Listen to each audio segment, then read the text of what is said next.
हमारा आज का दूसरा टॉपिक है वो है लेबोरेटरी इंडेक्सेस। इनके लैब में कौन कौन से टेस्ट किए जाते हैं और उनके इनके वैल्यू का क्या मतलब है। कुछ वैल्यूज कम हैं, कुछ वैल्यूज ज़्यादा हैं। इनके अगर आप कहें कि प्रैक्टिस की जो की है ना, मेडिकल की हो या न्यूट्रिशन की हो, वो उसी पे है। आप लोगों ने अक्सर देखा होगा कि जब ये रिपोर्ट्स आती है, कुछ में होती है नॉर्मल वैल्यू लिखी होती है, कुछ में नहीं। ये तो पता चल जाता है जहाँ लिखी हुई होती है कि ये लो है या हाई है, लेकिन ये पता नहीं चलता कि लो का क्या मतलब है, हाई का क्या मतलब है। तो ये चीजें होना जरूरी है। यही चीज मैं आप लोगों को कह रहा था कि जो प्रैक्टिस में लेके आनी है। ये वैसे लास्ट जो हमारा बैच था वो हमने 2 दिन में स्टडी किया था, लेकिन अब इसे पहले लेके आए हैं हम। पूरा जितनी भी इंटर्नशिप है डेली के जो है ना 4 से 5 वैल्यूज पढ़ेंगे।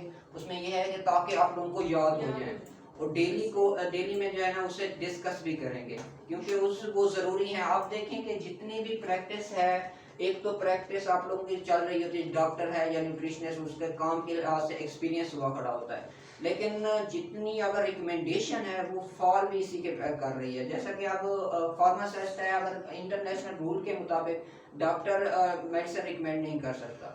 तो अगर इस लिहाज से देखा जाए, क्यों, लेकिन उसका एक्सपीरियंस होता है, उसे पता होता है कि कौन सी मेडिसिन का क्या रिजल्ट है, लेकिन वो कर रहे होते हैं। लेकिन अगर आप ये लेबोरेटरी के टेस्ट हैं, आप दिखाएं किसी फार्मासिस्ट को, उसे पता चल जाएगा कि ये इशू है, वो इजीली आपको, क्योंकि जो प्रोटोकॉल होता है कि डॉक्टर ने डायग्नोज करनी होती है डिजीज, डायग्नोज करने के बाद जो आगे टेस्ट है, मेडिसिन है, वो फार्मासिस्ट ने लिखनी होती है। तो मीन कि अगर ये डायग्नोज आपको हो गई है डिजीज टेस्ट से, आजकल जैसे टेस्ट पहले इतने टेस्ट नहीं हुआ करते थे और ना ही इतने करवाए जाते थे, लेकिन आजकल बहुत ज़्यादा होते हैं और करवाए भी जाते हैं। तो वो टेस्ट जैसे रिपोर्ट आया तो आप लोग भी अंदाज़ा लगा सकते हैं कि इसका क्या इशू है। इसके लिए 5 पैनल बनाए गए हैं जो इनके टेस्ट अक्सर रिकमेंड किए जाते हैं, जिसमें पहला है इलेक्ट्रोलाइट का,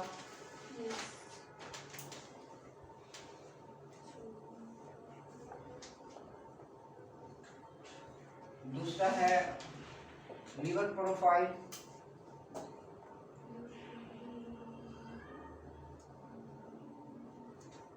थर्ड है लिपिड प्रोफाइल,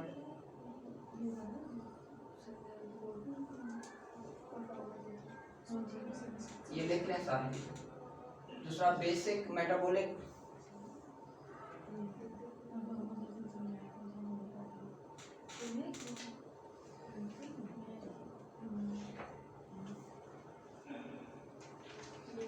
फाइनल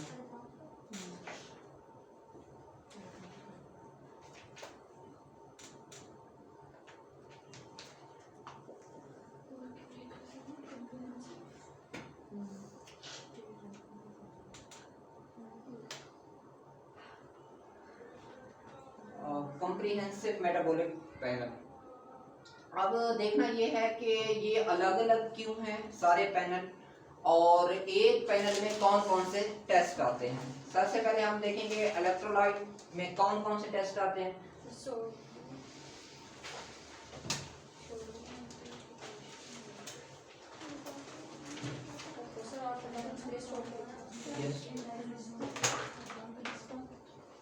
इलेक्ट्रोलाइट में आपका sodium, potassium, chloride and carbon dioxide, ये 4 जो टेस्ट है ये इलेक्ट्रोलाइट पैनल में आते हैं। इसको हम डिटेल में 1 बाय 1 करेंगे बाद में। आज हम इलेक्ट्रोलाइट को पढ़ेंगे, लेकिन दूसरे पहले पैनल लिख लें सारे। सिर्फ स्पेस छोड़ते जाएं? नहीं, ये तो सिर्फ टोटल पैनल लिखे हैं आप लोगों ने, या फिर इलेक्ट्रोलाइट में आएंगे दोबारा डिटेल में बाद में लिखेंगे। अभी आप लोग समझे, स्पेस छोड़ने की जरूरत है। अच्छा, इसके बाद दूसरा जो पैनल है वो है लिवर प्रोफाइल।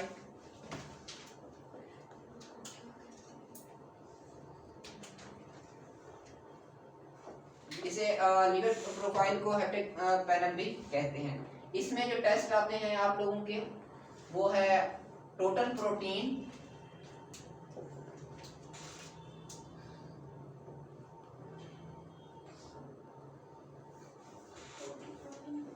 एल्बुमिन,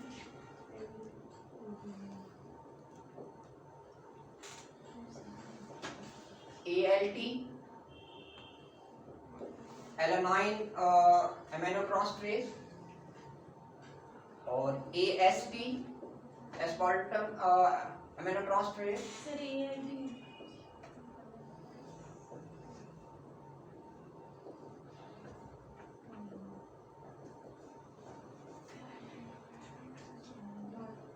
एमिनोट्रांसफरेज।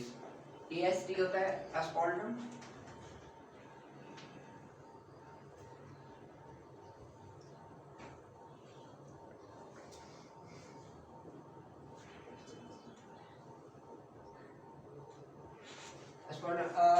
एमिनोट्रांसफरेज। इसके अलावा होता है एल्कलाइन फॉस्फेट। इसमें मीन के अगर कोई साइन और सिम्टम है लिवर के हवाले से किसी पेशेंट को, तो वो डॉक्टर रिकमेंड करते हैं आप लिवर प्रोफाइल कराते हैं, या हेपेटिक पैनल भी उसे कहा जाता है। इसमें फिफ्थ होता है अल्कलाइन फॉस्फेट,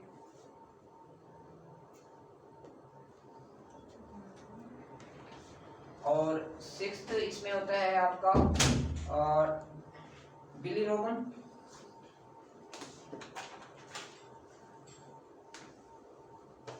सेवंथ है इसमें डायरेक्ट बिलीरोबन।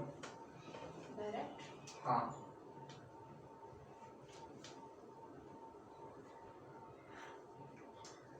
तो आप लोगों ने ये चीज़ें सिर्फ जो है लिखनी, ये सारी चीज़ें याद भी करनी है और अपनी प्रैक्टिस में भी लेके आनी है, ताकि अगर किसी को है, आप लोग न्यूट्रिशनिस्ट जो है इमर्जिंग फील्ड है और काफ़ी इसका स्कोप भी है और इंशाल्लाह बढ़ भी रहा है। दूसरा, जब भी आप लोग कहीं भी काम करते हैं तो डॉक्टर के साथ बैठ के काम करते हैं, या दूसरे लफ्ज़ों में अगर किसी कम्युनिटी में कहा जाए कि हम न्यूट्रिशनिस्ट हैं, जब तक उनको ना कहें कि खुराक के डॉक्टर हैं, तब तक उनको समझ नहीं आती।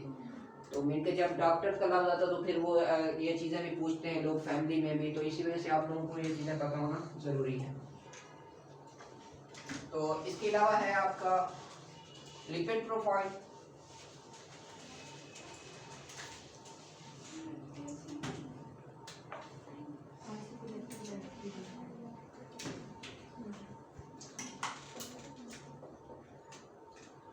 लिपिड प्रोफाइल में आप क्या आते हैं, टोटल कोलेस्ट्रॉल,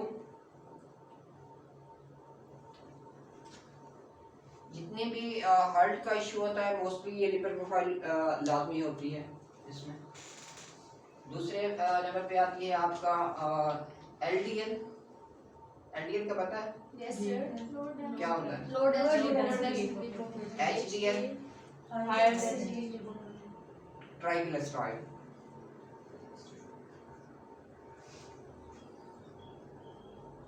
ये लिपिड प्रोफाइल में चार चीजें हैं। इसके अलावा है आपका बेसिक मेटाबॉलिक पैनल।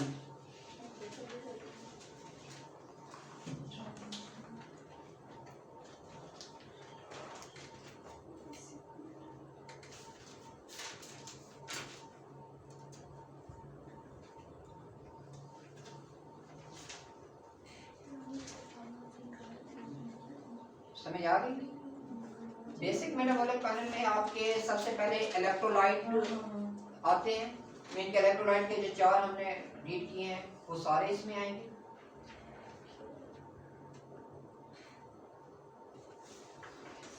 और दूसरे नंबर पे है इसमें ग्लूकोज। मीन के जब ये इस तरह से है पैनल, या किसी एक जब इशू हो किसी चीज़ में, तो अगर एक टेस्ट रिकमेंड किया जाए तो वो डायग्नोज सही नहीं होता। एक पैनल बना देते हैं, फिर मजीद अगर लग रहा हो कि ज़्यादा कॉम्प्लिकेशंस हैं तो फिर वो काफ़ी सारी चीज़ें साथ जो कंप्लीट एक पैनल बने हुए हैं। अगर हार्ट से रिलेटेड कोई इशू है तो मीन के बेसिक मेटाबॉलिक वो किया जाता है। अगर मीन के ओवरऑल बॉडी के असेसमेंट करने हैं तो वो कम्प्रीहेंसिव होता है। तो इसमें ग्लूकोज है, तीसरे नंबर पे यूरिया है, और फोर्थ पे जो है वो है क्रिएटिनिन।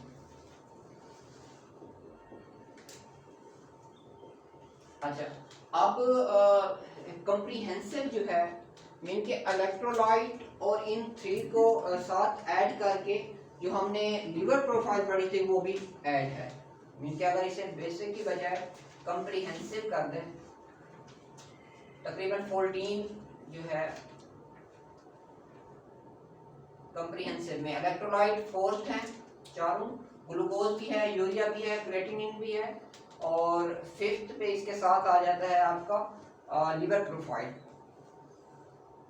प्रोफाइल वाले सारे लिवर प्रोफाइल वाली सारी, उसमें डायरेक्ट जो है ना नहीं है, डायरेक्ट बिलीरुबिन जो है ना उसमें नहीं होता, बाकी सारे आ जाते हैं।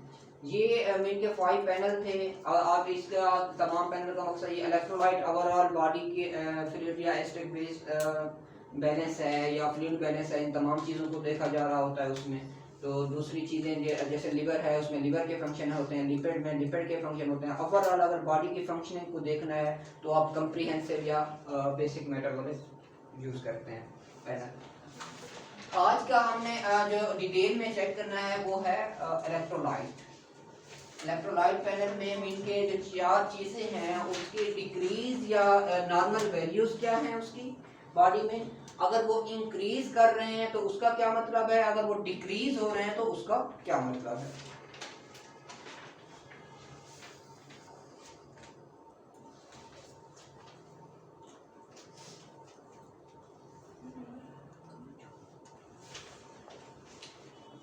इसमें सबसे पहले है सोडियम। पहली बात ये कि सोडियम है क्या, मीन के हमारी बॉडी में जो आयंस मौजूद होते हैं ये 2 तरह के होते हैं, एक्स्ट्रा सेलुलर और इंट्रा सेलुलर, और ये इनाइन होते हैं और केटाइन होते हैं। मीन के जिन पे पॉजिटिव चार्ज होता है उनको केटाइन कहा जाता है, जिन पे नेगेटिव चार्ज होता है उनको इनाइन कहा जाता है। तो मीन के ये एक केटाइन है, इस पे पॉजिटिव चार्ज है और इसका जो काम है, और दूसरा ये पाया जाता है एक्स्ट्रा सेलुलर।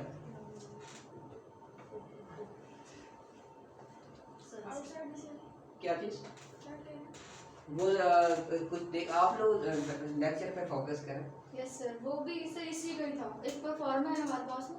तो उसमें ये होता है कि आप लोग जब लेक्चर के दौरान पहले दिन मैंने आप लोगों को कहा था कि लेक्चर का सबसे बड़ा इशू ये होता है कि जब एक मिस्टेक है वो भी हो जाती है बस।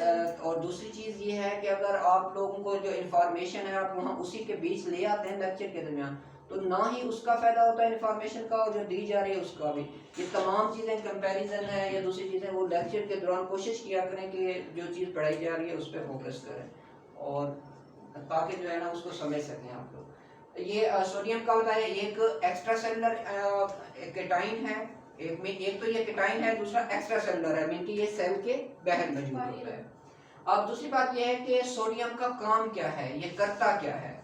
सोडियम जो है बॉडी में, जो हमारी बॉडी में फ्लूइड है मौजूद है, उसको बैलेंस, उसका बैलेंस मेंटेन करना सोडियम का काम है, पहला बात।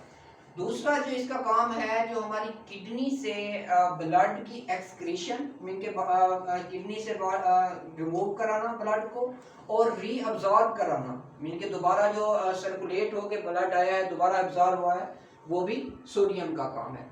दूसरी चीज़ ये होती है कि सोडियम की जो नॉर्मल वैल्यू है ब्लड में, कौन लिख रही हैं आप लोग? सर मेंटेन क्या मीन के ये इसकी रेस्पॉन्सिबिलिटी है कि ब्लड की जो सर्कुलेशन है, सर्कुलेशन के बाद उसकी रीअब्जॉर्प्शन और एक्सक्रेशन को मीन के मेंटेन करना, और दूसरा बैलेंस क्रिएट करना मीन के फ्लूइड में, मीन के इंट्रा और जो इंट्रा सेलुलर है एक्स्ट्रा सेलुलर फ्लूइड है उसके दरमियान बैलेंस को मेंटेन रखना, ताकि किसी भी इंट्रा और या एक्स्ट्रा सेलुलर जो मीन के फ्लूइड है वो ज़्यादा ना हो, बैलेंस में रहे। तो ये है इसका, और जो नॉर्मल इसकी वैल्यू है वो है 136 से 145 मिलीमोल पर लीटर, जो इसकी ब्लड में नॉर्मल वैल्यू है। इसके बाद ये होता है कि जो सबसे अहम है, ये चीज़ें ज़रूरी है कि नॉर्मल वैल्यू, क्योंकि नॉर्मल जितने भी टेस्ट होते हैं कुछ में नॉर्मल वैल्यू दी गई होती है, उसे रेफरेंस वैल्यू भी कहा जाता है, तो नॉर्मल वैल्यू भी कहा जाता है। कुछ जो टेस्ट रिपोर्ट्स हो उसमें नहीं दिया हुआ होता, तो इसी वजह से आप लोगों को नॉर्मल वैल्यू का पता होना ज़रूरी है। तो दूसरी बात यह है कि अगर मीन के फर्ज करें कि जो सोडियम है वो 1 to 20 है एक साइड पे, दूसरी तरफ है 150 है, तो इसका क्या मतलब है और इसके क्या, ये नहीं है कि उसकी वो डिजीज है, उसका मतलब ये है कि रिस्क पे है, फिर उससे रिलेटेड हम और टेस्ट करा सकते हैं। अगर है 150 या इससे ज्यादा, एक बॉडी डिहाइड्रेशन का शिकार है, पहली चीज मीन के डिहाइड्रेटेड हो सकती है बॉडी। दूसरा लिखते जाए आप, डिहाइड्रेशन अगर ये हाई है 150 से नहीं, ये तो एग्जांपल दिया है, वैसे में कि जो इसकी नॉर्मल रेंज है, हाँ अगर रेंज से ज्यादा है तो वो डिहाइड्रेशन हो सकती है। और दूसरा इसमें हो सकती है मीन के डायबिटीज इंसिपाइटिस,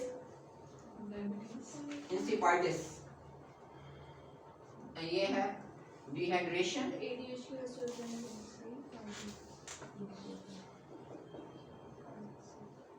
दूसरा है डायबिटीज,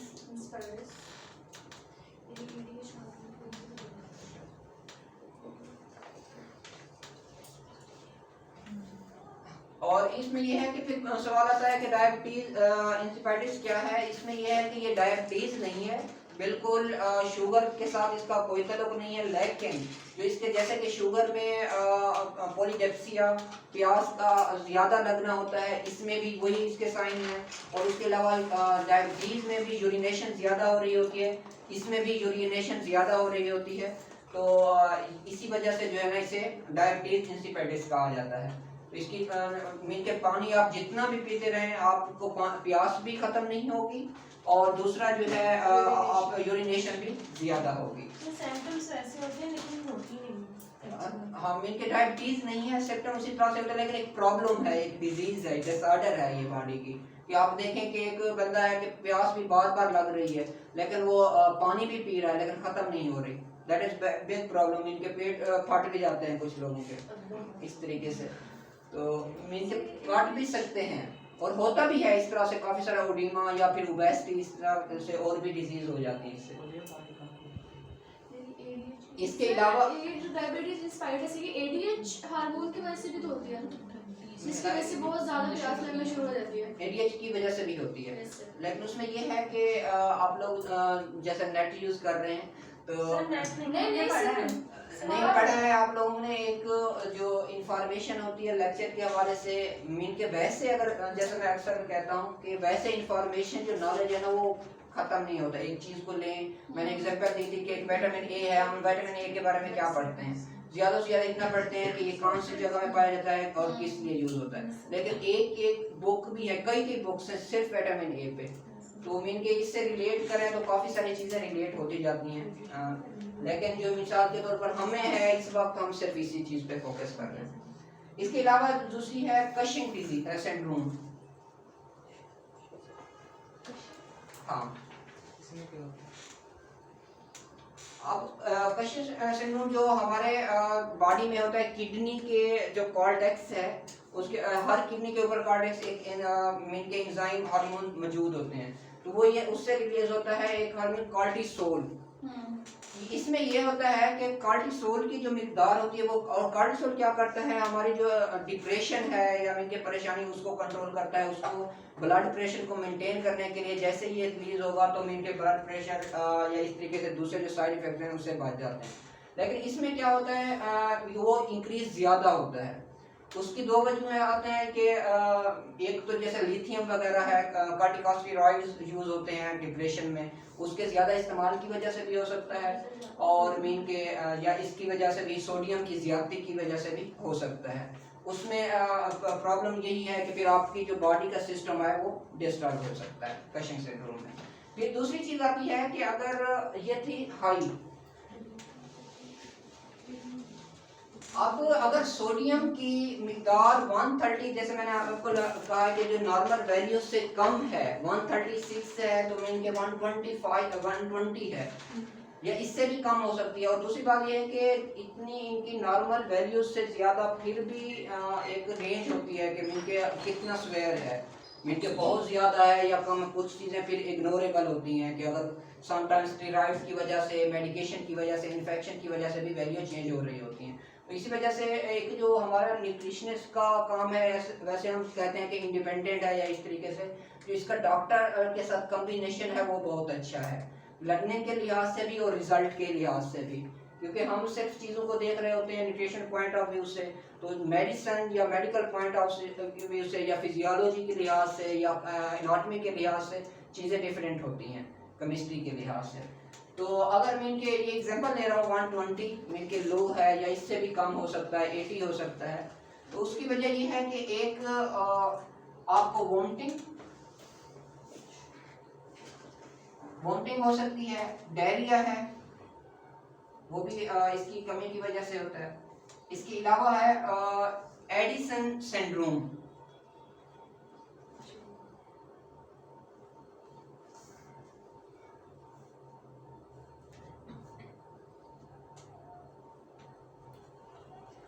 एडिसन सिंड्रोम भी सेम जैसा कार्टिसोल, उसकी वो ज्यादती की वजह से हो रहा था, ये कमी कार्टिसोल और एंड्रोजन इन दोनों की कमी की वजह से होता है। इसकी भी कमी की वजह से जो बॉडी बैलेंस है वो डिस्टर्ब होता है, ये चीज़। और इसके अलावा जो इश्यू है, अगर सोडियम का लेवल लो है तो अक्सर अभी रिसेंटली एक रिपोर्ट में था कि अक्सर जो है आप डायबिटिक है या दूसरे पेशेंट में पोटाशियम लो होता है और सोडियम हाई होता है। एक पेशेंट था यहाँ में के कोविड में ही था, उसका जो सोडियम जो है था लो था, पोटाशियम हाई था। उसकी भी वजह जब आप के सोडियम ज़्यादा उस सूरत में होता है जब किडनी इफेक्ट हो, तो सोडियम जब लो हो तो किडनी उस पे इसका इम्पैक्ट होता है, मीन की रेनल डिजीज हो सकती है। तो उसमें वजह यह होती है कि जैसे ही सोडियम लो हुआ है तो क्योंकि ये एक कंसंट्रेट जो है ना एक ग्रेडियंट होता है, तो सोडियम लो हुआ, पोटाशियम ज़्यादा हो गया। पोटाशियम जैसे ज़्यादा हुआ, जहाँ कंसंट्रेशन ज़्यादा होती है पार्टिसिपेंट की या मीन के कह रहे हैं पार्टिकल्स की, तो उसमें वाटर की मूवमेंट ज़्यादा होती है। तो इस हवाले से भी अक्सर ये भी कहा जाता है आपको उसमें किडनी के पेशेंट को पानी जो है ना ज़्यादा नहीं इस्तेमाल करना चाहिए, वो इसकी भी यही वजह होती है। और दूसरा इसकी सोडियम की डेफिशिएंसी की वजह से या इसके कम होने की वजह से रेनल डिजीज़ भी हो सकती है। इनके एक सिम्टम्स है, हो नहीं सकती, इनके एक सिम्टम्स है। रेनल डिजीज़ में मोस्टली सोडियम के लेवल जो है लो होता है। ये हमने पढ़ा है कि सोडियम के हवाले से। तो एनी क्वेश्चन अबाउट दिस?